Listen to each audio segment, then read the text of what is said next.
Yo, what's up guys? Yash here from No Agony, and today I'm going to be breaking down a loop for Drake, 21 Savage, or Lil Baby. It's an ambient dark loop. Let's get into it.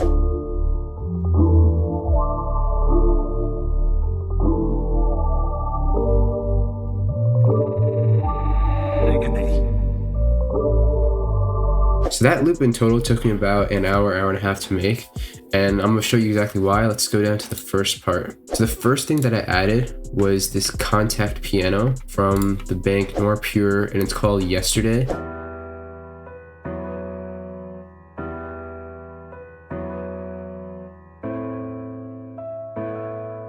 So obviously this is really easy to make. So we're working on the scale of E. So we start on the root note E and build a simple minor chord. Then from there, in order to make this sort of dark vibe, all I do is move down the middle note by 1, and then I add like these 2 accent notes. And then another really cool dark trick to do is to just move the chords up or down by 5. So like here we go up by 5 if you count that, but we could also have gone down by 5 too. So if we take this, we go 1, 2, 3, 4, 5. It'll still give you a dark feel, so watch.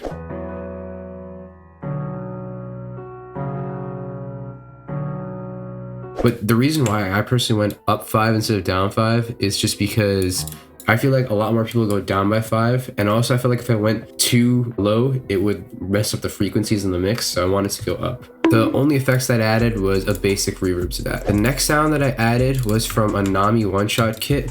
And this is just to add like some accent and some rhythm, because I already have sort of the bass melody laid out.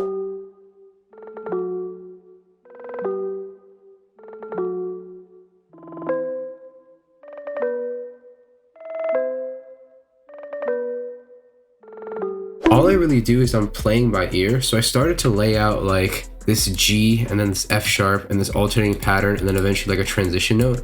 But then when I started to play these notes, I realized that it kind of sounded boring. So I went into certain notes and I just added these different accents to it. And all I did was chop it up into like 8 notes and then played with the velocity. So it was like speeding up into the next note. And that just gave it the entire sample a cool feel. And for this, I just had a reverb too. The next thing was again from a Nami one-shot kit, and it was just an accent, really simple. I just thought it sounded good and it fit right where I wanted to. And then I wanted like a transition pad, so I went again and got a Nami bell. What this basically here is, it's just a cool chord that accents on top of the main chord here. And I thought that it fit well, and it gave it a different sort of ambience. Instead of adding to like the same chord, I thought I gave it some variation. After that, I got another pad. And again, now these are just the same chords that were played in the main melody in the piano, but all I do is I strum it by doing Alt S, and then I just play the regular chords. Then after that, I pretty much have the main ambience built up. So let me just play so far what we have.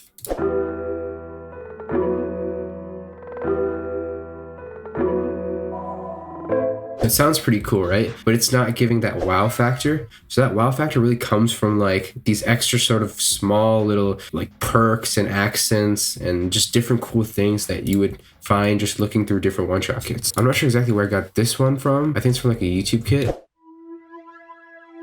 Yeah, it's like a flute, but to be honest, it sounded like a synth wave to me.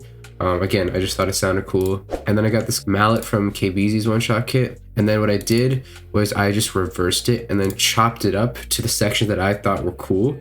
So I literally just took a one-shot mallet sound and then dragged it in and then reversed it and then chopped it up.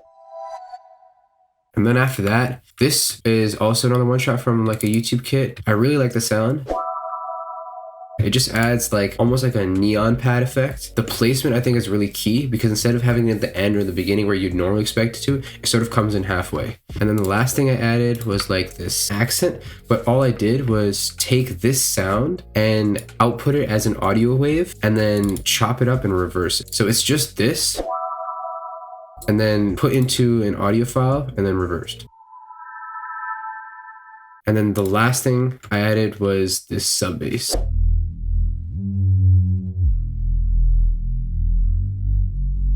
Yeah, it just follows the root notes, and then I have these sort of cool accent slides come in that just add some tempo to the actual sample and keep it from being too boring. Then the only thing that I added in the second section was a piano pattern that was this So I took the main piano, the first sound that I broke down, and I converted it to an audio file. Then what I did was I reversed it and then chopped it up and rearranged the sections to how I felt like I wanted it to play out. And it sounds like this.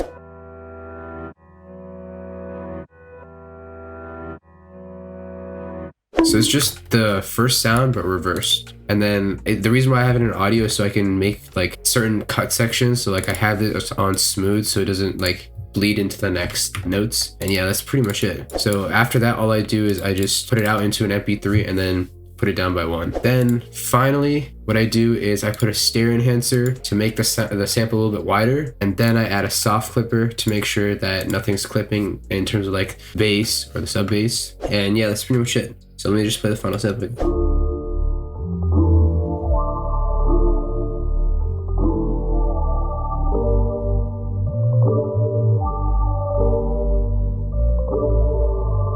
Alright, yeah, that's pretty much it. So let me know in the comments if you guys think Drake, Lil Baby, or 21 Savage would slide on this. Also, let us know what you think about different tutorials coming up. We drop tutorials every single Thursday. Stay tuned. On top of that, go check out our free loop kits. Those drop every single Sunday. So definitely need some feedback.